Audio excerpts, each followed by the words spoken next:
on you. Right now at 4, Ferguson police looking for 2 people accused of shooting an Uber driver during an attempted robbery.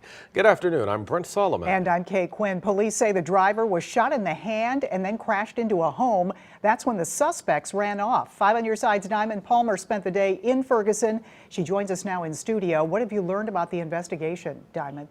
Well, Kay and Brent, the Ferguson Police Department is canvassing the scene and looking for a man and a woman. They are planning to conduct an interview today with the injured Uber driver to gather more details. Now, this all happened last night in the 200 block of Forestwood Drive in Ferguson. The Uber says that's where a man and woman who were his passengers tried to rob him. There was a struggle and the Uber driver was shot in the hand. He then accidentally hit the gas pedal of his car and crashed into the home of Joyce Glass and her husband. The Glasses say around 9:30 last night they heard a gunshot and soon after they heard rumbling. And I thought maybe it was a car accident. Maybe they was chasing each other. They got in a car accident. But as the seconds went on, the sound got closer and louder and louder and louder. And that's when we realized, and I felt the house shake. And that's when we realized somebody just hit our house. Police say they believe the suspects to be younger in age, maybe juveniles, and if caught, the suspects are facing multiple charges, including robbery and criminal assault in the first degree, along with property damage. Anyone with information is urged to call the Ferguson Police Department at 314-522-3100. All right, Diamond, thank you. This is the second attempted robbery involving an Uber driver in recent weeks. A former driver told 5 on your side back on January 7th he'd pick up a group of men in North City. Well, as he drove them to their drop-off location, one of the men pointed a gun at the driver. The driver grabbed his weapon and exchanged gunfire. No one was hurt. Police are still looking for 3 men. Right now, police are looking for the person who shot and killed a man in North St. Louis. Just after 10 last night, first responders were called to North Taylor Avenue near San Francisco. They found the victim and took him to the hospital where he died. He has not yet been identified. If you have any information, call police or remain anonymous and call Crime Stoppers at 866-371-TIPS. St. Louis police also looking for the person who robbed an Imo's Pizza in the Central West End. It happened just before 9 last night on Forest Park Avenue. Police say the man walked into the store, announced a robbery, and took a gun out of his pocket. After demanding employees open the register, he took the cash and left in a black car. No one was in. There is another system up to our north and west that's going to spread some colder air our way. That colder air starts arriving late tomorrow night and takes us on into Friday. That's a look at the Chesterfield Valley. The commute this afternoon, the road's mainly dry, but there are still some wet spots out there, and a few of those spots may become slick overnight as we drop back into the 20s if not treated. But we have a nice brief break from the cold that at least lasts into part of tomorrow.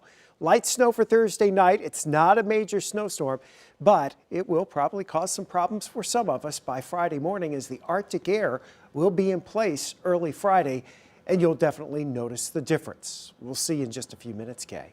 All right, thank you, Scott. Remember, you can get the Weather First forecast anytime.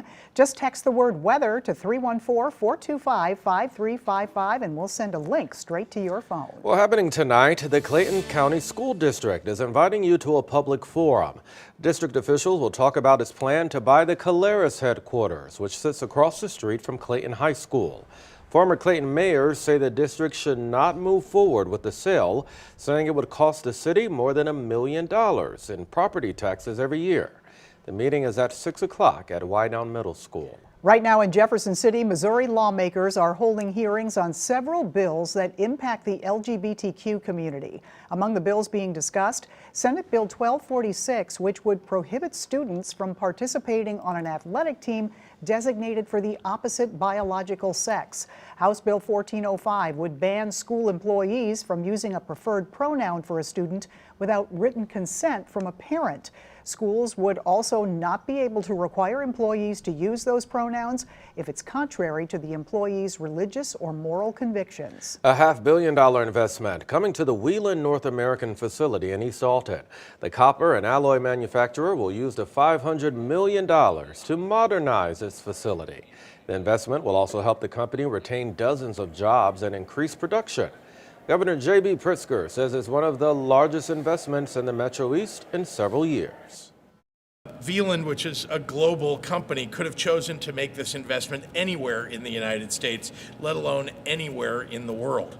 So today's announcement is a compliment to the quality of the workers here in East Alton, their dedication, the region itself, and it's proof that in the global competition to attract and retain great companies, Illinois is competing and winning. Wheelan produces products used in electric vehicles and the EV charging infrastructure. It has 6 facilities all across the state of Illinois. Illinois leaders also announcing an expansion of pre-K statewide. As part of Governor Pritzker's Smart Start initiative, the State Board of Education is adding nearly 6,000 new preschool seats in known childhood education deserts. Those are areas with too few publicly funded preschool seats to serve an 80% of low-income 3- and 4-year-olds. The State Board of Education also expanded services to families with babies and toddlers, serving more than 1,100 more children. We are learning more about the future of the company that broadcasts Cardinals and Blues games, the plan to try to keep Bally Sports alive. And it said our St. Louis Blues bleed blue. How they got hundreds of fans to give their own blood today. 2 members of the royal family back in the news, why they're both spending time in the hospital.